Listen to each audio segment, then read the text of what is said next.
Sir, ഈ cancer എന്ന രോഗത്തിൽ നിന്ന് ഫുള്ളി റിക്കവർ ആയിട്ട് പിന്നെയും അതിൻ്റെ ഒരു വിക്ടിംസ് ആയി പോയിട്ടുള്ള ഒരുപാട് ആളുകളുണ്ട്. അതിൻ്റെ ഒരു മെയിൻ റീസൺ എന്തായിരിക്കും? ക്യാൻസർ പേഷ്യൻസിന് നമ്മൾ ചികിത്സ കൊടുത്തിട്ട് കുറേ ആശ്വാസം കിട്ടും. അവർക്ക് രോഗം മാറിയെന്ന് തന്നെ വിചാരിക്കും. എല്ലാം നോർമൽ പോലെ ആയിക്കഴിയും. ചിലപ്പോൾ കീമോതെറാപ്പി കൊണ്ടോ സർജറി കൊണ്ടോ റേഡിയേഷൻ കൊണ്ടൊക്കെ അങ്ങനെ മാറ്റങ്ങളൊക്കെ വരാം.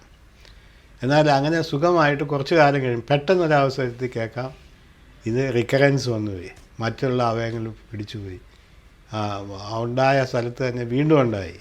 അന്നേരമാണ് കുഴപ്പമാകുന്നത്. അപ്പോൾ ഇതിന് കാരണമുണ്ട്. ഈ ടോക്സിൻസ് ഒരു വർഷം മിണ്ടാതെ കിടക്കും ശരീരത്തിൽ, അതിൻ്റെ പ്രവർത്തനമൊന്നും ഉണ്ടാവില്ല. ഇതിൻ്റെ ജീനും അതുപോലെ തന്നെയാണ്. ഇതിൻ്റെ പ്രവർത്തനമൊന്നും ഉണ്ടാകാതെ വളരെ ഭവ്യതയോടുകൂടി അവിടെ കിടക്കും. ഒരു വർഷം കഴിയുമ്പോൾ എക്സാക്ട്ലി സാധാരണഗതിയിൽ ഒരു വർഷത്തെ കാലാവധി കഴിയുന്ന ആ ദിവസം തന്നെ ഈ ക്യാൻസർ ജീൻസ് ഫങ്ഷൻ ചെയ്യാമെന്ന് പറയുന്നത് ടോക്സിൻസ് ഡെവലപ്പ് ചെയ്യും.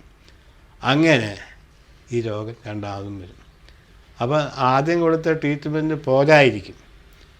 അതേ സമയത്ത് ഏത് ട്രീറ്റ്മെൻറ്റ് പിന്നീട് കൊടുത്താലും അത് ഫങ്ഷൻ ആകുകയില്ല. അപ്പോൾ അതിനാണ് ഞങ്ങളുടെ ഡീടോക്സിഫിക്കേഷൻ പ്രൊസീജിയർ കൊടുക്കുന്നത്. അത് ഒരിക്കലും 6 മാസം കഴിഞ്ഞാൽ, ആദ്യം ചെയ്ത് കഴിഞ്ഞാൽ 6 മാസം കഴിഞ്ഞാൽ ഒന്നുകൂടെ ചെയ്യാം, അല്ലെങ്കിൽ ഒരു വർഷം ചെയ്യാം, വർഷം കഴിഞ്ഞിട്ട് ചെയ്യാം. അപ്പോൾ ഈ റിക്കറൻസ് ഉണ്ടാവില്ല, രണ്ടാമത് ക്യാൻസർ വരികയില്ല. എനിക്ക് 30 കൊല്ലത്തിൽ കൂടുതലായിട്ടുള്ള പേഷ്യൻസ് ഉണ്ട്. Now they are not at all cancer patients, they are all normal human beings. ഇതാണ് അതിൻ്റെ ശരിയായിട്ടുള്ള കാര്യങ്ങൾ.